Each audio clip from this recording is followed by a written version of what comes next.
Hello everyone and welcome back to Sportic, and this vlog was supposed to be high energy, talking about hopefully Djokovic beating Alexander Zverev in the semi-finals of AO 2025, but not to be. That injury, the groin hamstring injury, was too much for Djokovic, retiring after the first set. And may I say, he was playing pretty solid tennis. He himself said in the post-match press conference, Djokovic said he was striking the ball pretty well and he actually liked his chances. But if I'm being honest, as we see Melbourne's views and the Australian Open, it was an amazing atmosphere to begin with. The crowd was very energetic, very excited to see what Djokovic especially could produce against the world number 2 Zverev. And the crowd was lit, I must say. It was very pro-Djokovic, not a lot of German/Zverev fans, not a lot of neutrals, which surprised me because when there was a bit of booing towards the end, that was not really keeping in line with the amount of Djokovic fans, and somehow they made their voice heard, which was upsetting. But it was once again an absolute privilege to see these two players come out on court. Djokovic, did he retire prematurely? They say, I heard on the news actually, that he will need at least 8 weeks to recover. I'm not sure where that source is coming from. Probably Tony Jones again, just talking absolute nonsense, but I wouldn't be surprised in this case from Tony Jones if that news is true. That would mean he would probably miss the foreseeable future and the clay season, up until the clay season most likely. But did he prematurely retire? From my angle, you can see from these seats, I had a feeling when he missed, it's not on this recording, but when he missed that forehand volley into the net on set point, on Zverev's set point, it could have been 6-6, could have been an extension of the tiebreak. It almost was as if he pulled the plug a little bit too early and he had a bit of a moment of rage and he said, you know what, I can't be bothered anymore, I'm done.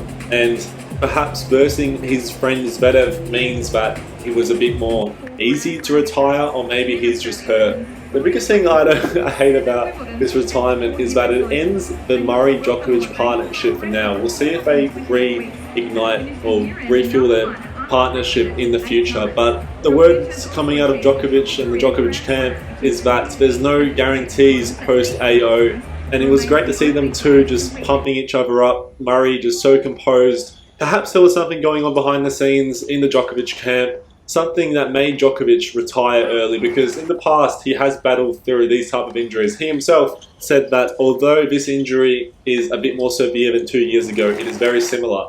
So I'm still pretty shocked that Djokovic retired after only 1 set and a great set of tennis, 80 minutes or so. His level was still high, but there's always tournaments around the corner, another chance at the French Open, and I really want him to get that 100th title out of the way, hopefully before then, because that might be playing in his mind a bit as well. But he had a great chance here in Melbourne, and I really thought that he would win. But what can you do? Zverev now has a chance to win his elusive first Grand Slam, and what class, by the way, just talking about what Djokovic means to him and the support he has got from Djokovic over the years. And I hope Zverev can win. Into the semi-finals. This is not the way this match was supposed to end. I just want to get your thoughts on Novak before we start talking a little bit about you. Well, the very first thing I want to say is, please, guys, don't boo a player. I saw Ben Shelton after the match practicing. Is he a chance to beat Jannik Sinner? By the time you're watching this video, he has already likely played and probably lost. But I hope maybe he can upset Jannik Sinner. I would like to see either Jannik Sinner or Shelton win. Shelton had some very cool words regarding what he thinks of the media at the Australian Open, and I'll leave a link to that clip down below. But we'll see what happens. I'm in a bit of shock coming back from Rod Laver Arena, and it might be the last time we ever see Novak Djokovic at the Australian Open. But keep it positive. There's still a lot of tennis to be played at the AO, and we'll see who wins. Until next time.